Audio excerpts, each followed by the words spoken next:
né? Me chamou a atenção a minha de Jorge, né? Nós vimos aí que uma casa espírita está incentivando que as casas espíritas de São Gonçalo, em especial, elas reabram as suas atividades. Tá? Uma fala em rede social, e nos chamou a atenção essa fala, uma pessoa muito querida para nós, mas que expôs a sua opinião pessoal, tá? Retirando trechos do Evangelho, tirando trechos do contexto e colocando para embasar a sua fala. Então, isso nos chamou a atenção, porque temos que ter muita atenção, muito cuidado com isso. No próprio Evangelho, no capítulo 1, no item 8, Allan Kardec é muito claro quando ele coloca que a ciência e a religião elas têm que andar juntas, porque são leis de Deus, e uma não pode contradizer a outra. Então, nesse momento, eu vou trazer para vocês agora, no compartilhamento de tela, dados, tá? Dados e não ilações, que eu acho que é o mais importante. Porque quando a gente foca em ilações, em opiniões pessoais, eu acho que aí você não tem mérito na sua fala. Então, vamos lá. Esse é o primeiro dado, tá? Que a gente tira do consórcio dos veículos de imprensa que são abastecidos pelas secretarias estaduais de saúde. Então, nós estamos vendo aqui, nesse quadro, tá? Que a situação total da população do estado do Rio, plenamente imunizada, não chega a 10% da população, tá? Então, não adianta a gente voltar aqui, pegar mais 21,29% tomar a vacina, a primeira dose. E nós já sabemos que a primeira dose ela não dá imunização completa. Então, apenas 9% da população do estado do Rio de Janeiro foi imunizado. O estado do Rio de Janeiro, minhas irmãs e meus irmãos, ele está numa situação, e eu vou trazer agora para vocês o boletim da Fiocruz, que foi expedido agora, nesse fim de semana, né, nessa semana agora, dia 9, tá? Eu vou trazer para vocês o boletim mais recente da Fiocruz, tá? Tá aqui, o boletim mais recente da Fundação Oswaldo Cruz, tá? Esse é do dia 9 de junho, portanto, há 4 dias atrás, em vermelho quer dizer crítico. Então, o estado do Rio de Janeiro está com uma taxa de ocupação de 81% dos leitos. A nossa situação é crítica, minhas irmãs e meus irmãos, tá? Então, tá aqui, ó. Até que a maior parte da população, 9%, não é a maior parte da população, esteja vacinada, será necessário combinar medidas para o enfrentamento da pandemia. Tá? Esse boletim está disponível, inclusive nós vamos colocar no site do Conselho. Tá aqui, ó, só vem piorando. Se vocês vierem analisando o mapa do Brasil, ele só vem piorando a cada mês que se passa. Então, esse é o mapa atual. O Rio de Janeiro está em estado crítico. Tá? Uma outra informação que nós temos aqui, para mostrar para vocês, que também nos chamou muita atenção, que está aqui, deixa eu diminuir aqui um pouquinho, está aqui, né? O próprio, esse aqui é o mapa da vacinação, aqui, o próprio CERJ, e nós divulgamos isso no dia 27 de julho do ano passado, tá? A Nádia, né? O pessoal que chegou a pensar em abrir, né? Então tem que seguir o que a orientação do CERJ, né? Não é que tem que seguir, mas olha a orientação do CERJ. As orientações. Número 1, os companheiros que fazem parte dos grupos de risco, ou seja, que são a maior parte do público das casas espíritas, portadores de hipertensão arterial sistêmica, até jovem está hipertenso hoje em dia, diabetes, jovens também estão diabéticos, obesidade, jovens também estão obesos, doença pulmonar crônica, quantos jovens com asma estão aparecendo aí? Além de outras doenças cardiológicas ou pulmonares, doenças que possuem caráter inflamatório, lúpus, artrite, reumatoide, entre outras, não deverão participar de quaisquer atividade, mesmo que em pequenos grupos. Deve ser feita, aí começa, higienização completa, prévia, quem é que vai chegar cedo na casa espírita para limpar tudo? E outra, por empresa certificada por autoridades, não pode ser o Éder, a Cláudia, o Jorge, Tem que ser uma empresa certificada. As casas espíritas vão ter dinheiro para contratar essa empresa? Documento comprobatório dos serviços realizados. Ainda vai ter que ter um selo de desinfecção na casa espírita. Antes e após cada reunião presencial, deverá ser feita higienização por parte da equipe da própria casa espírita, segundo as orientações. E tem várias, gente. Eu não vou ler tudo, que vai ficar cansativo. Mas olha isso aqui, olha quanta coisa. Ó. Se possível, entrada e saída de locais de reunião deve ser efetuada por portas distintas. Tem casa espírita que só tem uma porta. Então, a casa espírita vai ter que fazer uma obra para fazer outra porta no mesmo salão, 2 portas. A aferição de temperatura, tá? Isso aqui já foi comprovado muitas vezes que não funciona nos casos da Covid, porque a pessoa pode ter a Covid, estar transmitida e não ter febre. Além do que, esse aparelhinho aqui, que mede a aferição, é mais de R$100. Lotação máxima, 30% dos lugares. Lá na SEAC, nós somos aí 20%, 30%, dá 6 pessoas. Só a diretoria da casa são 6 pessoas, então os frequentadores não vão poder frequentar, porque a gente, né, a diretoria tem que estar na casa, né? Portas e janelas bem abertas, e a casa espírita que só tem um vitrô lá em cima, e a casa espírita que só não é todo fechado, só tem ar-condicionado, as janelas foram travadas. Janelas foram travadas. Então, entendeu? Então, assim, fica difícil. Esse material aqui, minhas irmãs, meus irmãos, está aqui, ó. Está disponível no site do Conselho.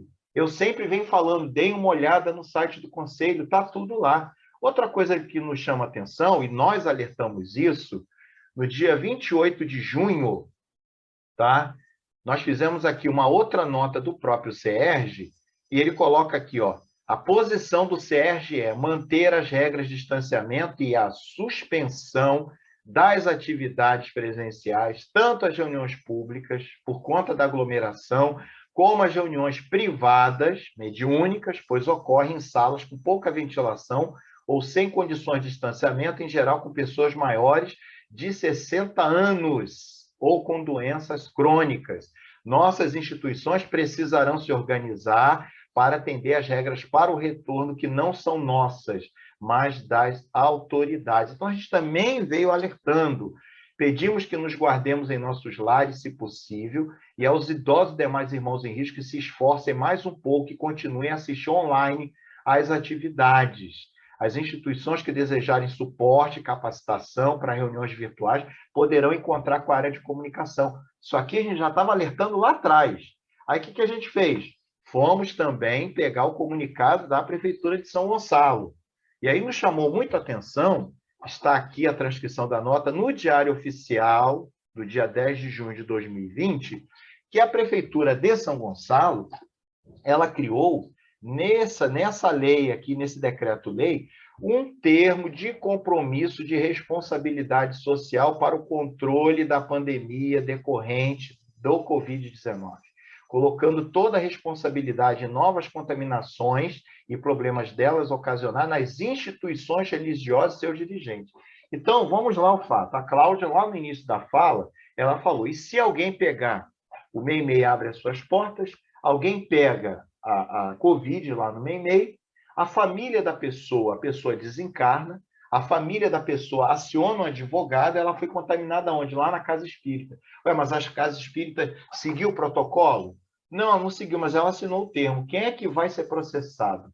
Os representantes legais da casa espírita. Entendeu? Então, é uma coisa muito séria. Teve uma casa espírita em São Gonçalo que abriu as portas no meio da pandemia. E um parente do dirigente da casa desencarnou, porque se contaminou dentro da própria casa espírita e veio a desencarnar.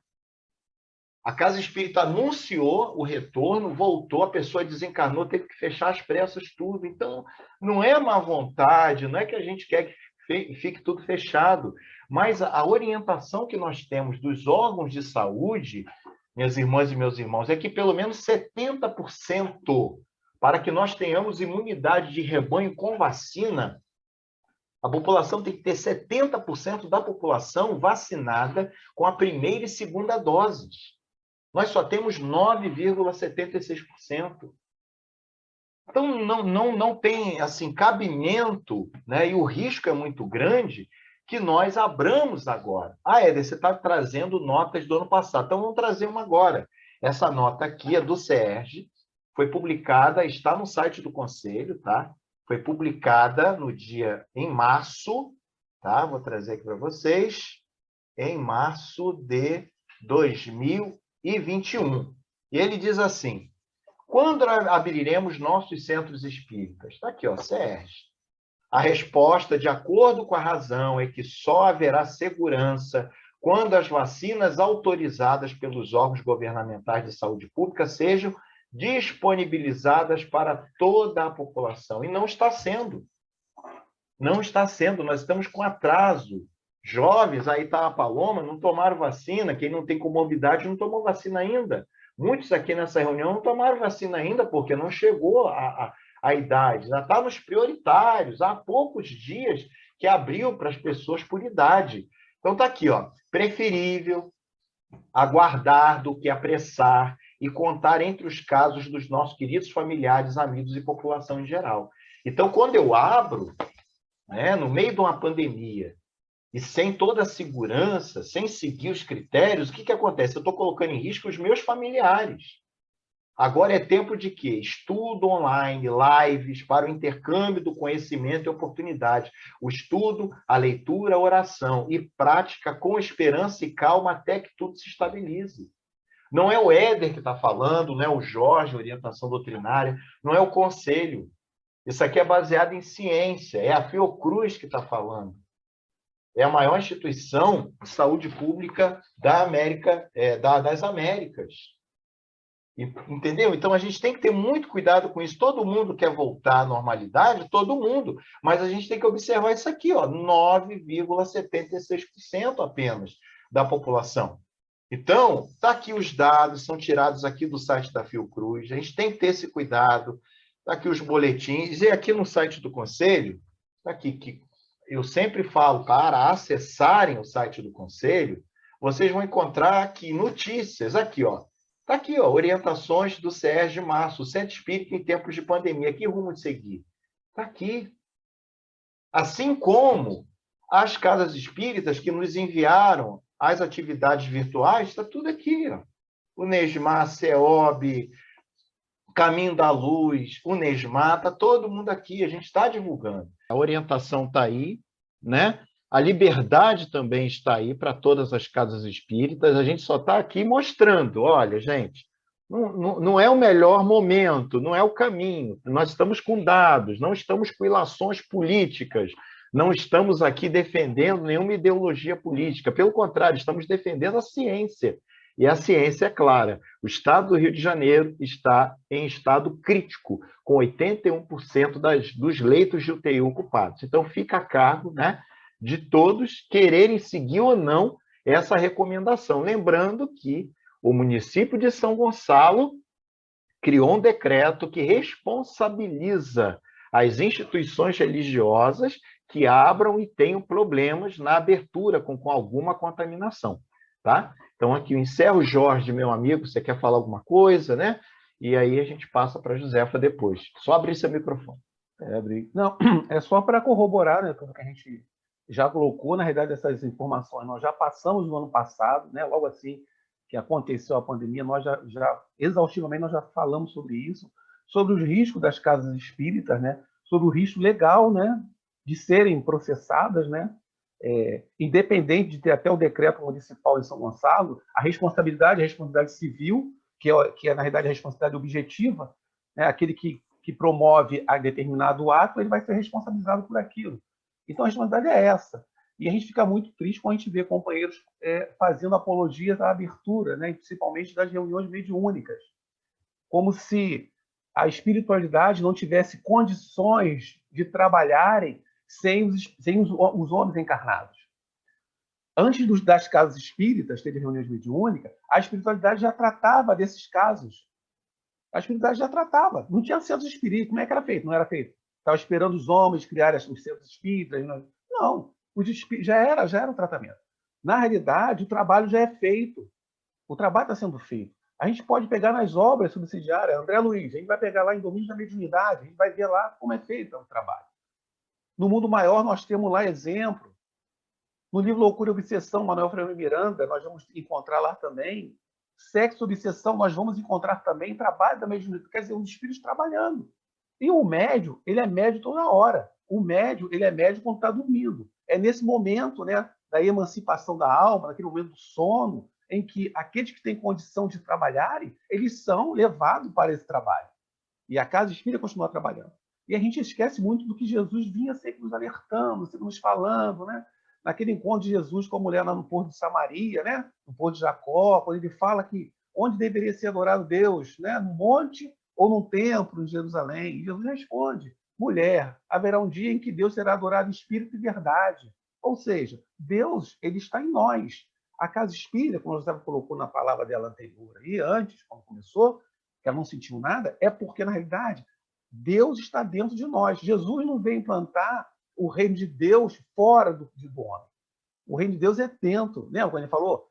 Quando vos disser que Deus está aqui ao colar, não acrediteis, porque Deus está em vós, ou seja, Deus está dentro de nós. Então nós temos essa fagulha divina, nós somos luzes. E nós podemos fazer brilhar essa luz onde quer que nós estejamos. De um trabalho, e achei muito importante essas colocações que foi feitas no Congresso Espírita. Quem não participou perdeu. Eu acho que as pessoas que colocaram essas coisas nas redes sociais, falando sobre reuniões mediúnicas abertas, eles não assistiram essas palestras. Porque, na realidade, eles não falam nenhuma novidade, os companheiros. E está tudo lá na codificação, na revista espírita, está tudo ali. É porque, na realidade, as pessoas querem. Aí a gente está criando um igrejismo. Na verdade, nós estamos transformando o espiritismo em igrejismo. Temos que abrir a igreja, temos que abrir, né? Como vários companheiros de denominações religiosas, que entrar até com ações contra o Estado, contra a União, para tentar abrir algumas casas religiosas. Mas a gente não pode ser assim. Na realidade, nós temos que ser diferentes, porque, na realidade, nós recebemos um ensinamento totalmente diferente. Nós temos o Evangelho de Jesus redivivo, ou seja, aberto, nós temos essa concepção. Então, nós não podemos agir como se não conhecêssemos, como se não soubéssemos. Colocando o Hélio falando, se defendendo a ciência. Na verdade, nós estamos defendendo a ciência. Nós estamos defendendo também a vida dos nossos companheiros. Nós temos, como a Cláudia colocou muito bem, nós temos que ter o respeito pelo outro. Porque eu posso não estar contaminado, eu posso... o vírus pode em mim não estar causando nada, nenhum dano. Mas no outro que está do meu lado, que está recebendo, ele vai receber. Ele pode ter, né, comorbidade, mesmo que não tenha, de repente, a fragilidade orgânica dele é diferente da minha. E como vai ser a minha situação sabendo que eu fui um dos que contaminei aquele companheiro?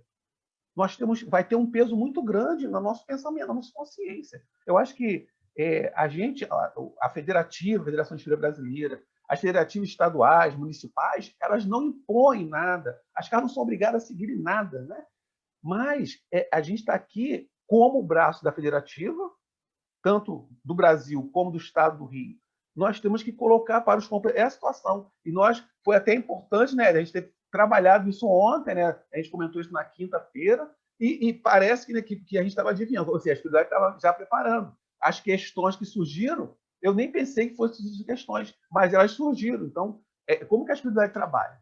Então, são coisas que nós já havíamos colocado, mas que não custa nada repetir, porque nós não estamos aqui impondo, né? Longe de nós impor alguma coisa. Até porque nós não podemos impor nada a ninguém. Mas a responsabilidade que nós temos na mão, né? E a fala da menina ali no final foi muito importante, né? Porque nós não podemos abrir precedentes, né? E como vão ficar diante da coletividade? Então, e tem isso também, né? Nós temos assim, uma espírita, tem uma responsabilidade muito grande. E quanto maior, né? Eu vou até pegar um trecho da fala de Peter Parker, que eu gosto muito, do Homem-Aranha, né? Não sei se vocês conhecem o Homem-Aranha. Tem um filme que fala justamente sobre isso, onde a gente utiliza o poder que ele tem para unir vantagens pessoais, né? Que é o Homem-Aranha. E aí ele encontra com o tio dele, já havia desencarnado, ele fala assim, quanto maior o poder, maior é a responsabilidade. Quanto maior o poder, maior a responsabilidade. Quanto maior é o conhecimento, maior é a responsabilidade que nós temos. Então, o nosso livre-arbítrio ele fica muito maior. Então, quando a gente tem um conhecimento, a gente tem um personagem muito grande, não perante só nós, mas diante dos nossos familiares, daqueles que compartilham conosco dentro da casa espírita, né? E é isso, meu irmão. Acho que acho que foi colocado, é isso que a gente podia trazer para vocês hoje.